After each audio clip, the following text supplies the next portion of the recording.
My wealthy uncle took me in after my parents abandoned me at 13.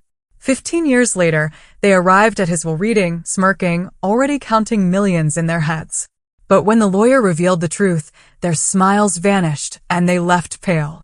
My name is Della, and I'm 28, but the story I'm about to tell you starts when I was just a kid, in a rundown Pittsburgh apartment that felt more like a cage than a home. Sirens were our nightly lullaby, the paint was peeling, and mold was just part of the decor.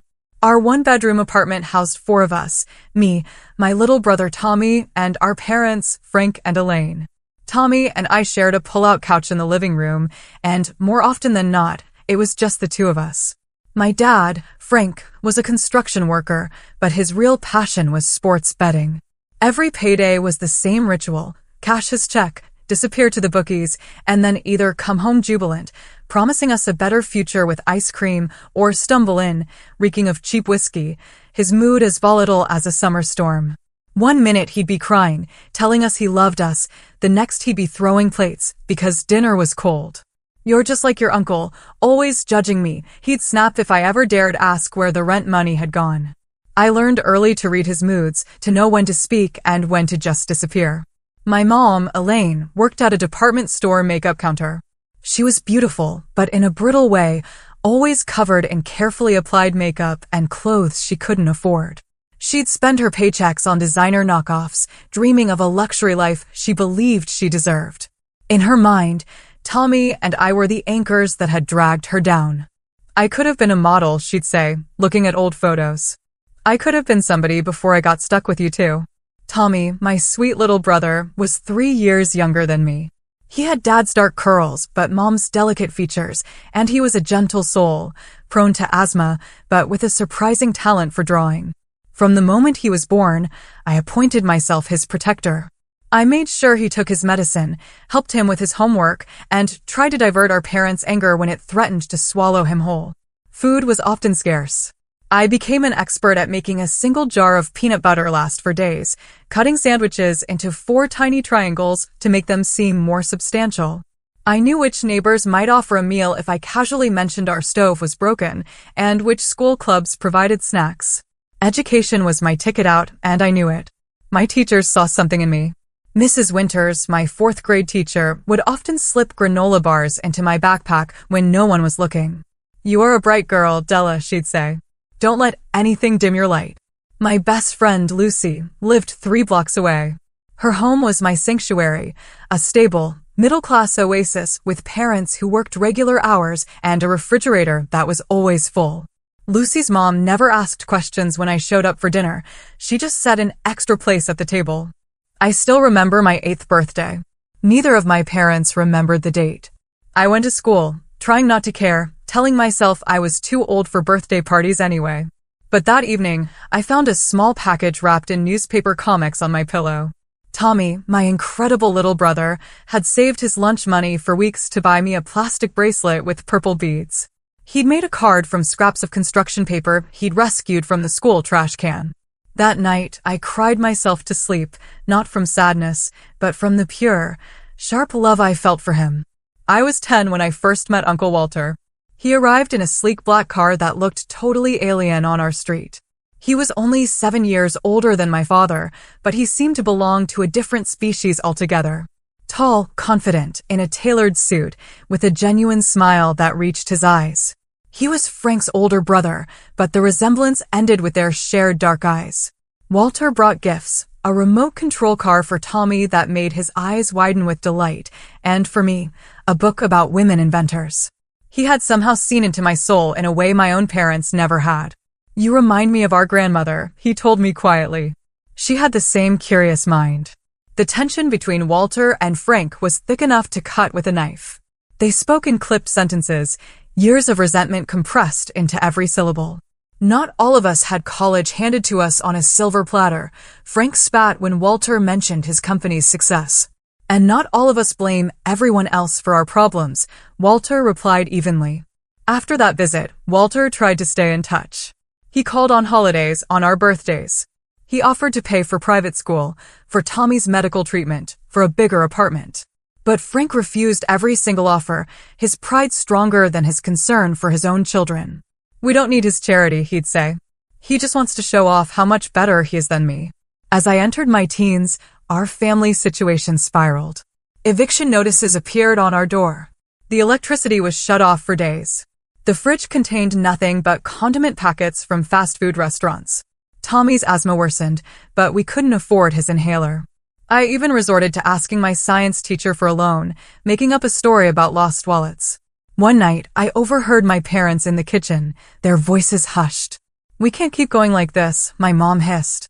"The landlord isn't giving us another extension." "I know a guy who knows a guy," my dad replied. "He says this is our best option." "What about Walter?" my mother asked. "I'd rather die than ask him for help," my father said. "Besides, this is temporary. Just until I land on my feet again." I didn't understand then what they were planning. I wish I had. The day that changed everything started deceptively normal. A crisp, bright Thursday in October. I had just turned 13 the week before, with no acknowledgement from my parents beyond a mumbled happy birthday from my mother. That morning, Frank announced we were going on a weekend trip to visit an old friend. This was unusual enough to make me suspicious. We never went anywhere, never had money for vacations. "Pack enough for a couple of days," Elaine instructed, handing me a duffel bag. "And help your brother pack too." There were so many warning signs I should have noticed. The way Elaine hugged me too tightly before we left, her expensive perfume overwhelming.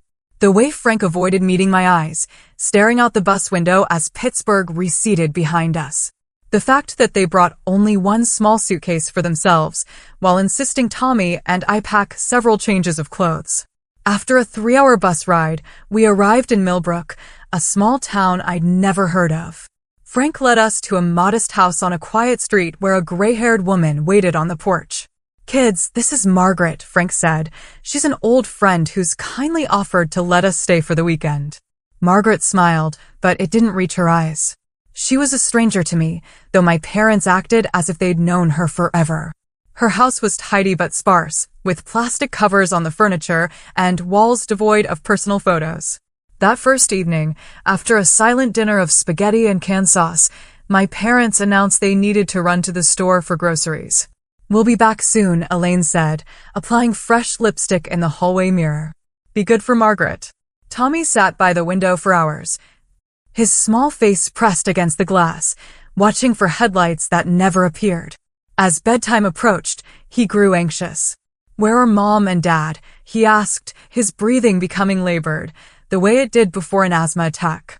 "They probably got held up," I reassured him, though my own stomach was knotted with worry. "They'll be back by morning." Margaret set up a rollaway bed for us to share in a small back room. I lay awake most of the night, listening to Tommy's wheezing breaths and the unfamiliar creaks of the strange house. By morning, there was still no sign of our parents. I tried calling their cell phones, but a robotic voice informed me that both numbers were no longer in service. Margaret avoided my questions, busying herself with breakfast and laundry. By the second day, Tommy had a high fever. His asthma was flaring without his medication. Margaret finally called a local doctor who brought an emergency inhaler. As the doctor examined my brother, I confronted Margaret in the kitchen. "Where are my parents?" I demanded. "When are they coming back?" Margaret's shoulders slumped. She looked suddenly older. "I wasn't going to tell you yet," she said softly. "Your parents paid me to keep you for a week. They said they would come back, but..." She pulled an envelope from a drawer and handed it to me. Inside was a single sheet of paper in my mother's flowing handwriting. "Della and Tommy, we cannot continue like this. You deserve better than what we can provide. Do not try to find us. This is for the best. You will have a better life without us dragging you down." The words blurred as tears filled my eyes. No real explanation. Just abandonment disguised as sacrifice. Margaret called the police that afternoon. They arrived with grim faces and clipboards, asking questions I could barely process. Child Protective Services was contacted. Tommy and I were taken to separate rooms and interviewed. They wanted to know if our parents had ever hurt us physically. No. If they had mentioned where they might go. No. If we had other relatives who could take us in. "My uncle," I said through tears. "Uncle Walter. In Chicago." The worst moment came the next day when they told us they were placing us in separate foster homes. Tommy clung to me, his small body racked with sobs. "You can't take him. I begged. He needs me. He has asthma. He's afraid of the dark. But my pleas fell on deaf ears. Tommy was placed with a family in Ohio, while I was sent to a group home in Millbrook. The last glimpse I had of my brother was his pale face in the back window of a social worker's car, his hand pressed against the glass in farewell. That night in the group home, surrounded by strangers in bunk beds, a coldness settled into my bones. I had lost everything. My parents abandoned us. I was separated from Tommy. I was completely alone. 2 weeks passed in a fog. I barely ate, refused to speak to anyone. I spent my days curled on my assigned bed, clutching the book about women inventors Walter had given me years ago, the only possession I had managed to bring from home. My social worker, Miss Reynolds, visited daily, trying to coax me into conversation. Her patience was finally rewarded when she mentioned she had been trying to locate my uncle, Walter Campbell. I sat up for the first time in days. Did you find him? We did, she said, smiling gently. He's flying in tomorrow to meet with us. The next day, I waited nervously in the director's office. When Walter walked in, I barely recognized him. His normally immaculate appearance was disheveled, his eyes red-rimmed from lack of sleep. When he saw me, his professional facade crumbled. Della, he whispered, kneeling before me. I'm so sorry. I had no idea. For the first time since being abandoned, I allowed myself to cry. Walter held me awkwardly at first, then more confidently as his protective instincts took over. The meeting that followed was tense. Walter's anger at my father was palpable, his voice shaking. Frank did this. My own brother abandoned his children. He ran a hand through his hair. I knew things were bad, but I never imagined. Where is Tommy? I want to see him too. Miss Reynolds explained that Tommy had already been placed with a foster family in another state. Walter's expression hardened. That's unacceptable. They need to be together. I'm their uncle, their only living relative aside from their parents. I will take them both. What followed was a crash course in the complexities of the child welfare system. Despite Walter's resources and determination, reuniting us wouldn't be simple. The foster family that had taken Tommy was considering adoption. State lines complicated matters. Walter would need to prove he was a suitable guardian for not one, but 2 traumatized children. I don't care what it takes, Walter told his lawyer on the phone that evening. Hire the best family court attorneys in the country. I want both kids with me by Christmas. In the meantime, Walter rented an apartment near the group home so he could visit me daily while the guardianship paperwork was processed. 3 weeks later, I was released into his temporary custody, and we flew to his home in Chicago. Walter's house, or mansion as it seemed to me, was in an upscale neighborhood with manicured lawns and wrought iron gates. My bedroom was larger than our entire apartment in Pittsburgh, with a canopy bed and a walk-in closet already filled with new clothes in my size. Is this all for me? I asked, unable to comprehend such luxury. Of course, Walter said, looking uncomfortable. The decorator helped pick things out. If you don't like anything, we can change it. That first night, I couldn't sleep. The bed was too soft, the room too quiet without Tommy's breathing beside me. I crept downstairs at midnight to find Walter in his office, surrounded by legal papers, talking intensely on the phone about custody arrangements. Walter wasn't a natural with children. He had never married, had no kids of his own, and spent most of his time running his tech company. He spoke to me formally at first, as if I were a miniature adult or a business associate, but his genuine desire to help shone through his awkwardness. The house staff helped ease the transition. Flora, the housekeeper, was a warm, grandmotherly woman who snuck me cookies and taught me to bake bread. Mr. Jenkins, the chauffeur, had a dry sense of humor that occasionally broke through my shell of silence. School was another challenge. Walter enrolled me in an exclusive private academy where my classmates had grown up with privilege I could barely comprehend. They wore designer clothes without a thought, planned vacations to Europe, and complained about strict parents who limited their screen time. I was the odd one out with my secondhand past and missing family. Why do you live with your uncle? One girl asked during lunch. Did your parents die? They left, I said simply, watching her eyes widen with incomprehension. She couldn't imagine parents who would choose to leave. The nightmares started my 3rd week in Chicago. I'd wake up screaming for Tommy, convinced he was having an asthma attack and needed me. Walter would rush in, panicked and helpless in the face of my grief. After the fifth night, he arranged for me to see Dr. Bennett, a child psychologist specializing in trauma and abandonment. This kind-faced woman with salt and pepper hair became my lifeline. "What your parents did says everything about them and nothing about you," she told me. "You didn't cause this. You couldn't have prevented it." Walter attended parenting classes and read books on raising teenagers.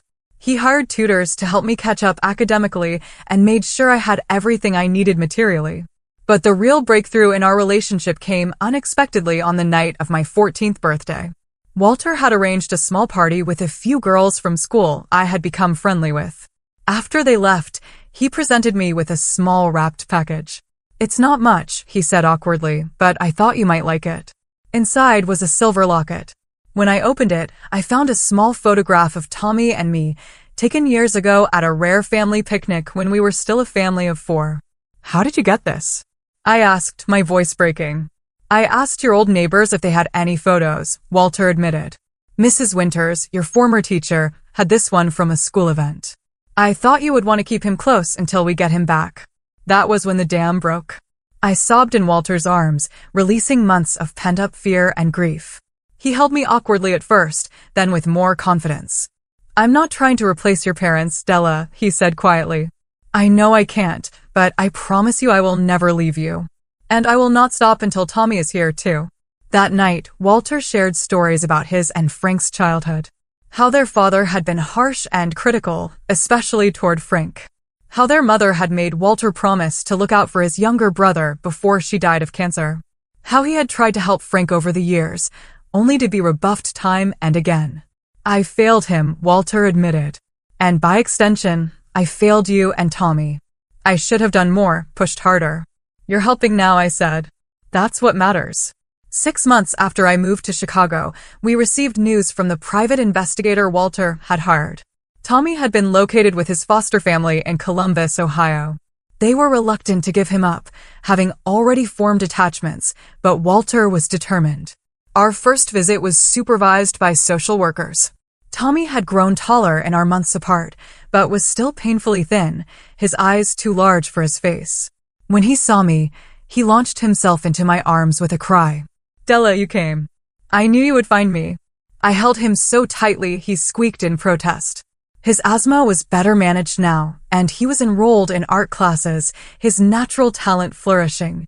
Part of me was grateful they had taken good care of him, even as I resented them for having the time with him that I had lost. Walter knelt to Tommy's level, introducing himself gently. "I've heard so much about you," he said. "Della talks about you all the time." Tommy studied Walter carefully before asking, "Are you going to be our new dad?" Walter glanced at me, then back to Tommy. "I would like to be your guardian if that's okay with you. We can figure out what you want to call me later." As we left that first visit, Tommy clung to my hand. "Don't leave me again," he begged. "Never, I promised. Walter is going to bring you home with us soon." Walter was true to his word. He didn't give up despite the legal obstacles. He hired the best family law attorneys, attended every court hearing, and proved his commitment to both of us.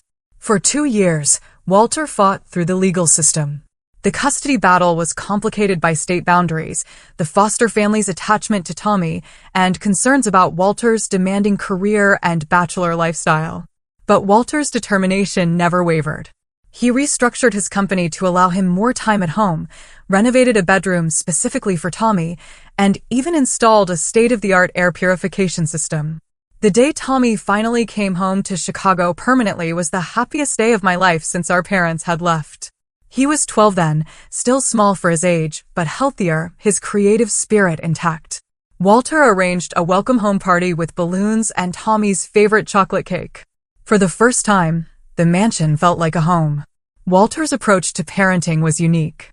Having never had children, he treated us more like young adults than kids, explaining his decisions and listening to our opinions. He spoke to us about his business, Campbell Tech Solutions, a cybersecurity firm he had built from scratch. The company protects other businesses from hackers and data breaches, he explained one evening at dinner. Think of it as a digital security system.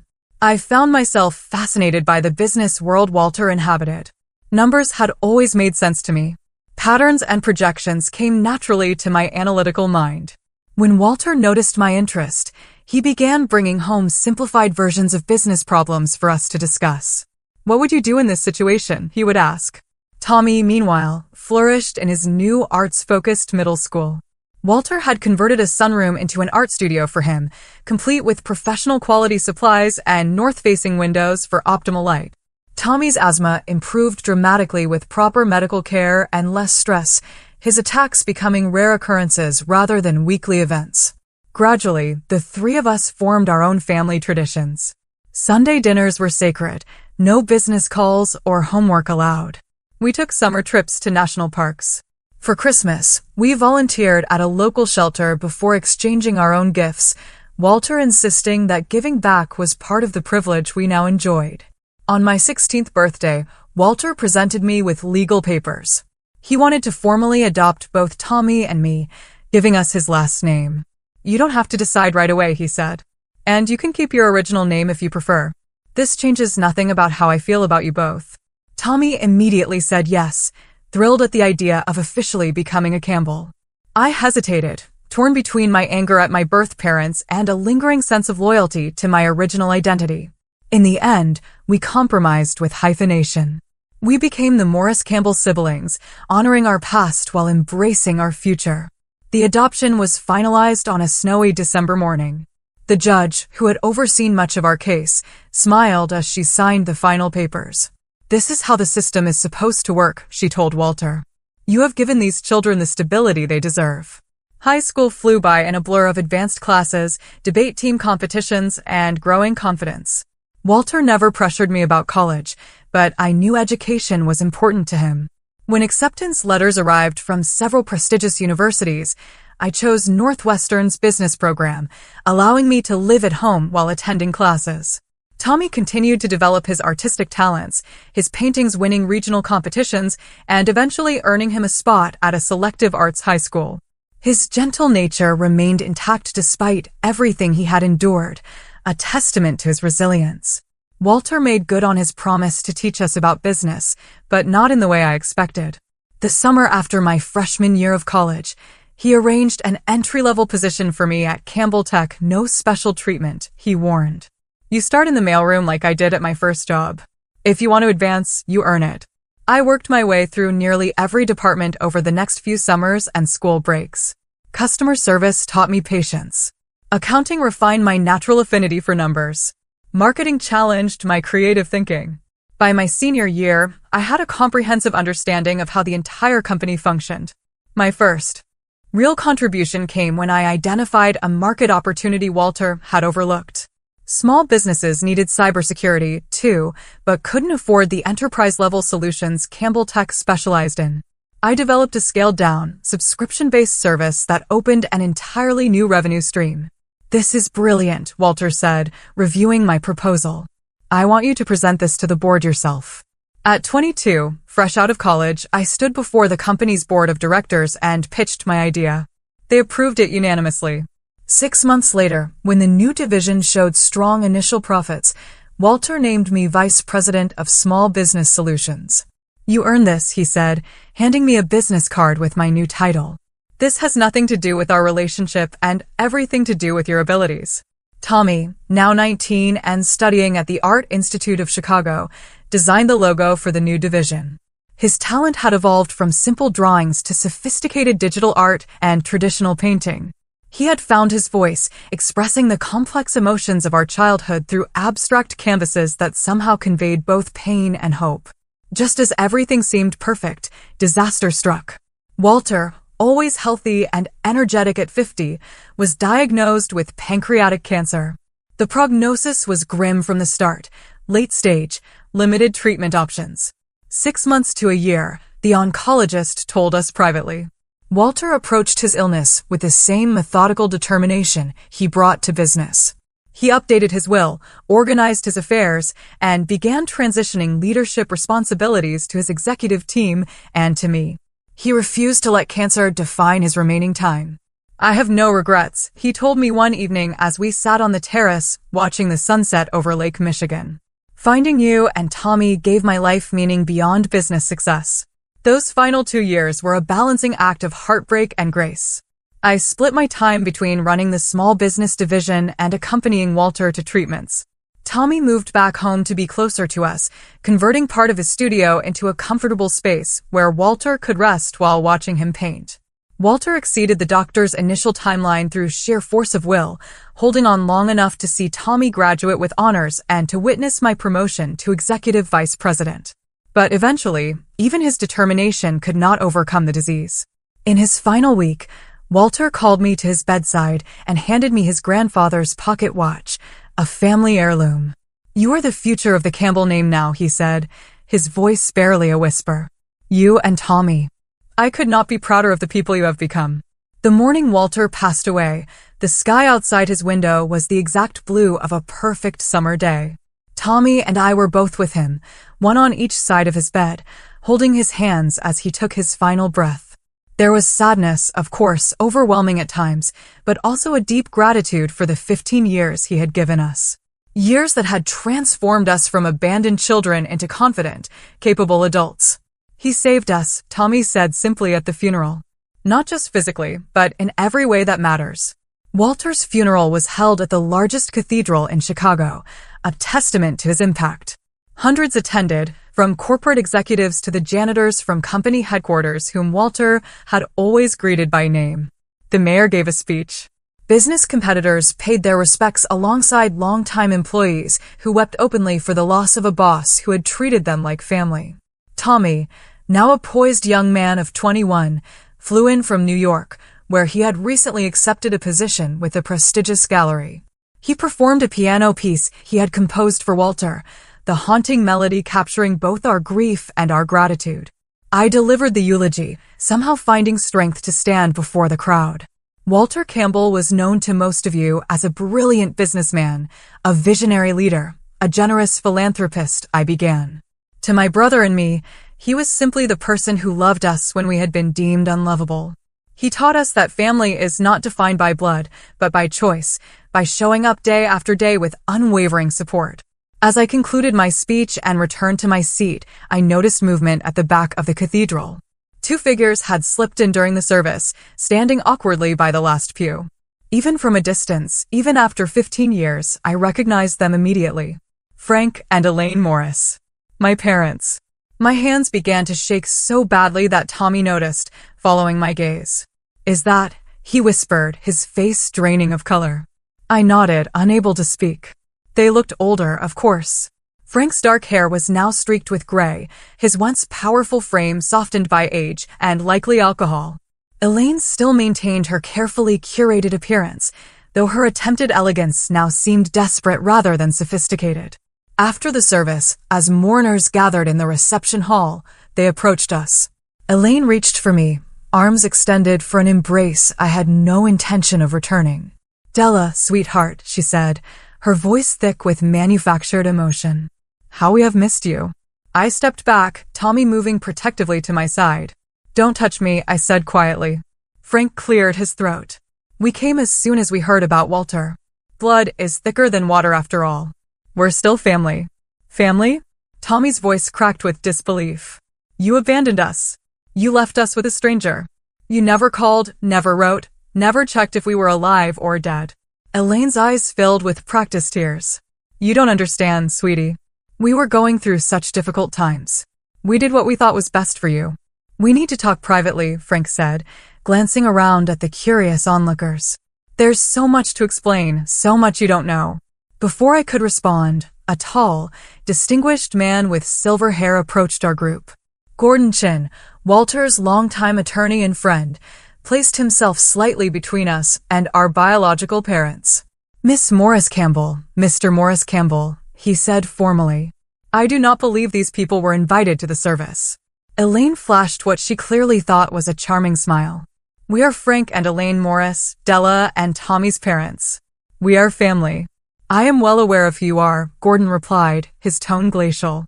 "Walter spoke of you often, though never in flattering terms." Frank puffed up his chest. "Listen here. We have every right to be with our children during this difficult time." Gordon's expression did not change. "Actually, you forfeited those rights 15 years ago." However, as it happens, your presence will be required on Friday morning at 10 o'clock at my office for the reading of Walter's will. Elaine's demeanor shifted instantly, her grief replaced by poorly concealed interest. Walter included us in his will? That is a matter to be disclosed at the appropriate time, Gordon said.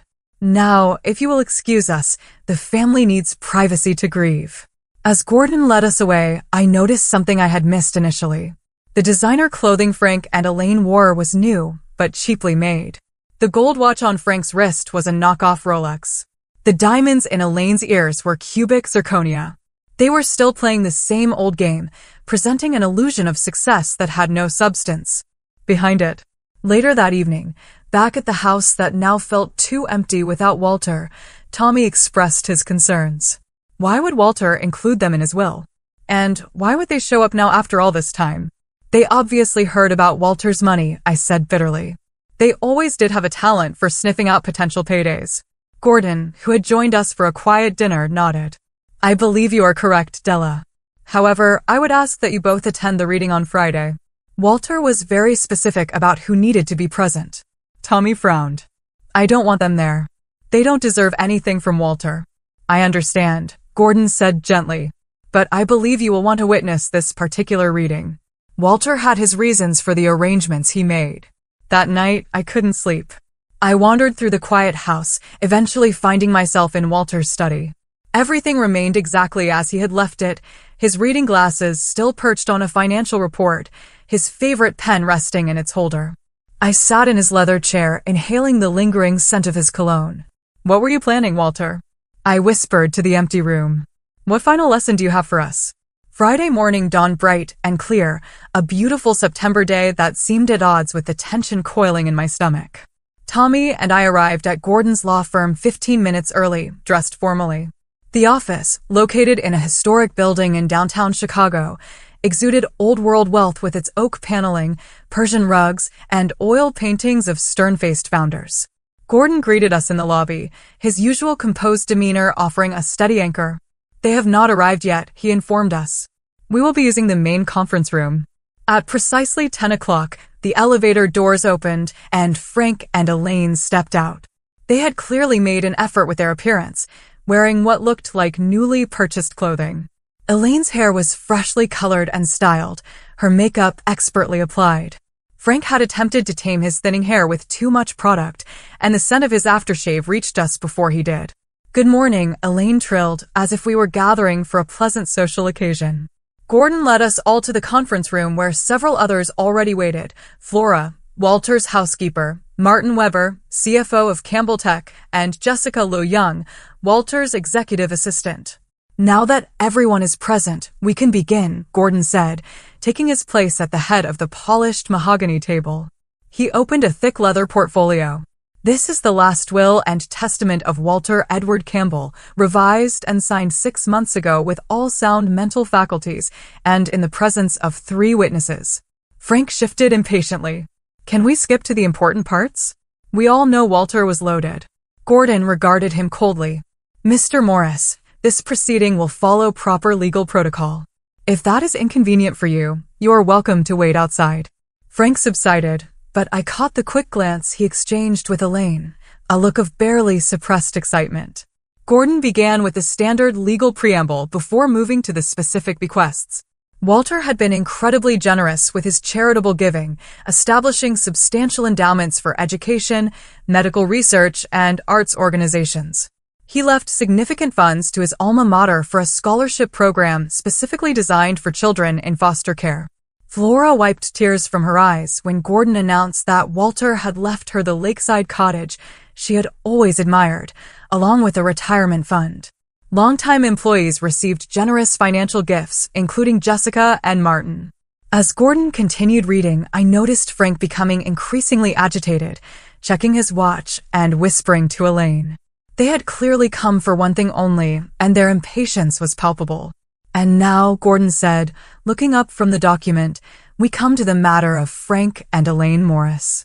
Frank sat up straighter, nudging Elaine, who quickly arranged her features into an expression of somber attention. To my brother Frank Morris and his wife, Elaine Morris, Gordon read, I leave the sum of $1 each, along with the enclosed letter, which is to be read aloud at this time. $1. Frank exploded, his face flushing dark red. This is a joke, right? Some sick final prank. Please contain yourself, Mr. Morris, Gordon said firmly. As instructed, I will now read Walter's letter addressed to you both. He opened a sealed envelope and unfolded several pages of Walter's distinctive handwriting. Frank and Elaine, Gordon read, if this letter is being read to you, it means you have done exactly what I predicted you would do. You have reappeared after 15 years of absence, drawn by the scent of money like vultures to carrion.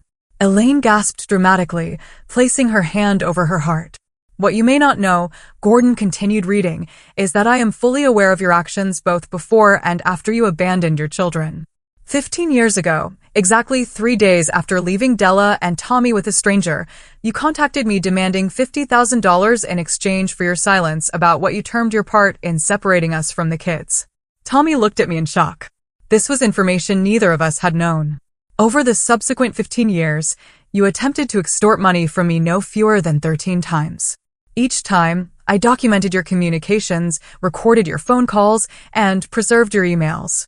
The most recent attempt was 5 years ago, when you, Frank, threatened to tell Della and Tommy that I had paid you to disappear from their lives, a vicious lie that would have devastated them.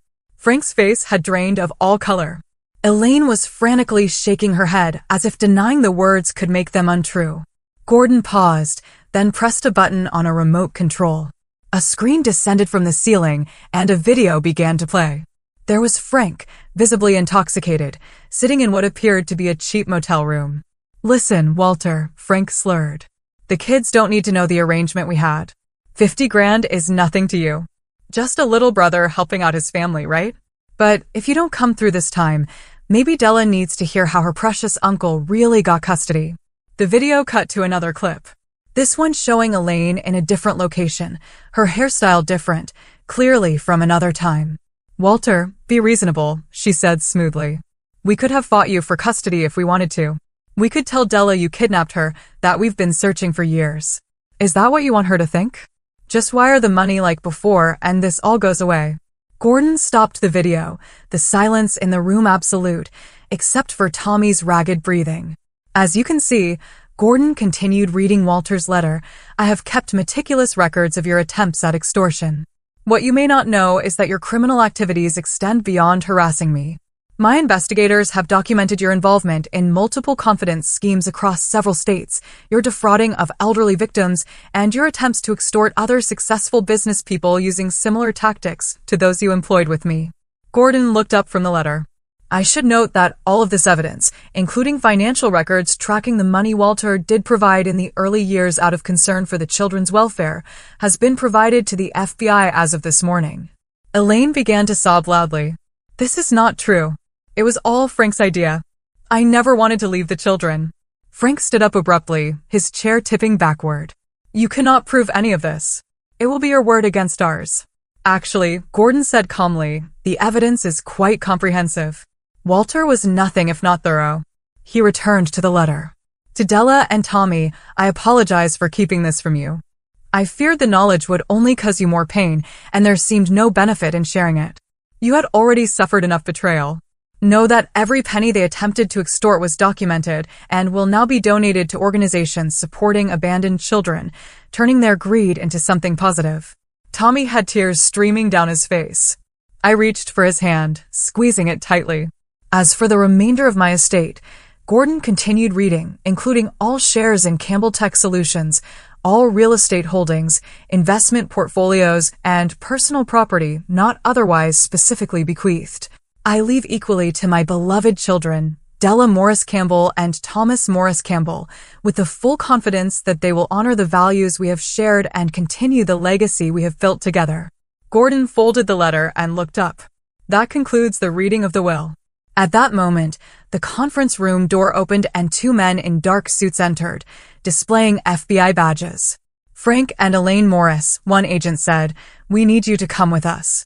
We have some questions regarding multiple fraud investigations across state lines. Frank lunged toward me, his face contorted with rage. This is your fault. You turned him against us. We are your parents. The FBI agents quickly intervened, restraining Frank as Elaine collapsed into dramatic sobs. "My babies, please," she wailed. "Don't let them take your mother away." As they were escorted from the room, Frank still hurling accusations and Elaine still pleading, I felt a strange emptiness where I had expected satisfaction. Their true colors had been exposed, just as the hook hinted, but the victory felt hollow. Gordon waited until they were gone before speaking again. "I apologize for the drama, but Walter insisted this happen exactly as it has. He wanted them to face consequences for their actions, not just toward him, but toward all their victims." "Did he really pay them?" Tommy asked, his voice small. In the beginning, Gordon nodded. "Once, shortly after he gained custody of Della, they threatened to contest the arrangement, to drag you both through court proceedings, to make false accusations. Walter paid them to stay away, to give you both peace. He considered it the best investment he ever made." After the FBI agents led our parents away, Tommy and I remained in the conference room, trying to process everything we had just learned.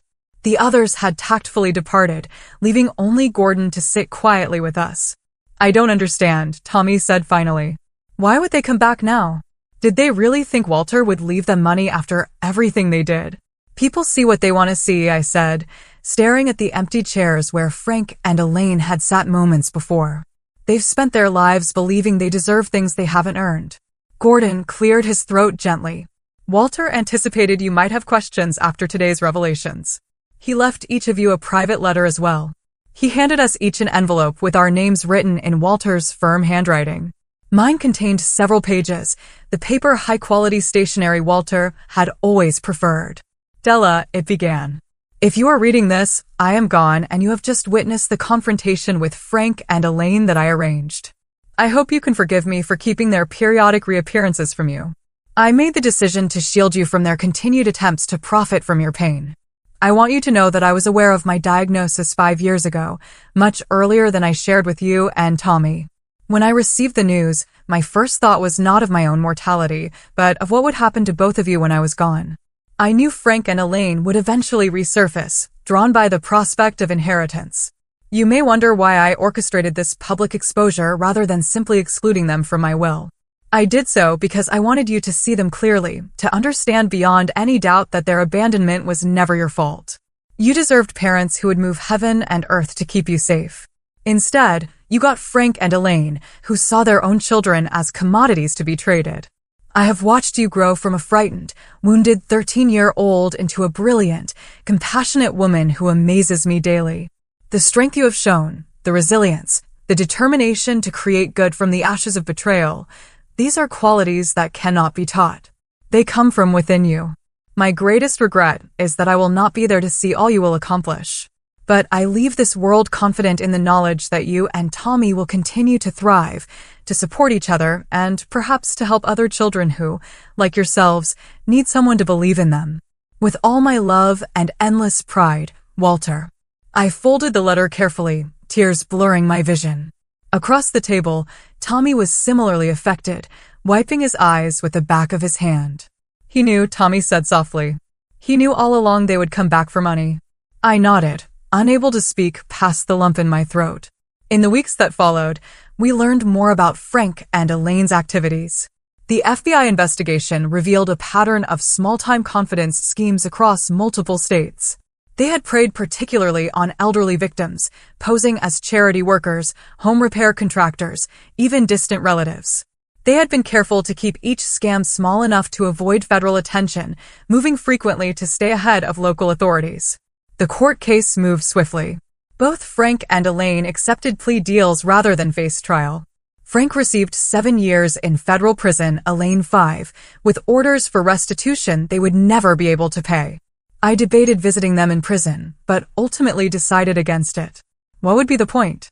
I asked Tommy during one of our regular Sunday dinners, now held at my downtown apartment. They're not suddenly going to become the parents we needed. I agree, Tommy said, pushing food around his plate. But does it make us terrible people that we're not even trying to maintain a relationship with them? No, I said firmly. We lost our parents 15 years ago. The people in those prison cells are strangers who happen to share our DNA. Walter was our real parent in every way that matters. The process of settling Walter's estate occupied much of my time. The responsibility of running Campbell Tech's small business division while helping the new CEO transition into Walter's role was overwhelming. Tommy had returned to New York to continue his work at the gallery. 3 months after the will reading, I made a decision that would have made Walter proud. I established the Walter Campbell Foundation for Family Reunification, using a significant portion of my inheritance. The foundation's mission was to help siblings separated by the foster care system reconnect and, when possible, reunite. I thought often of how different my life might have been if Tommy and I had remained separated. If Walter had not fought so hard to bring us back together. My healing journey was not linear. There were days when the anger threatened to consume me. Dr. Bennett, who had helped me through my teenage years, once again became an important part of my support system. Forgiveness is not about absolving them, she reminded me during one particularly difficult session. It is about freeing yourself from the burden of hatred. 6 months after Walter's death, I met Michael at a charity gala for the foundation. A structural engineer with kind eyes and a patient demeanor. He listened attentively as I shared pieces of my story. Our relationship developed slowly, built on mutual respect and genuine interest in each other's lives and passions. Tommy thrived in New York's art scene. His paintings now featured in respected galleries and private collections. He used his platform to advocate for arts education in underserved communities, establishing scholarships for talented foster youth interested in creative careers. A year into Frank and Elaine's sentences, I received an unexpected letter from the Women's Federal Prison in Kentucky. Unlike Walter's careful stationery, this was written on cheap lined paper in a shaky hand I barely recognized as Elaine's. "Della," she wrote, "I do not expect forgiveness, nor do I deserve it. The things we did to you and Tommy, to Walter, to others, were unforgivable.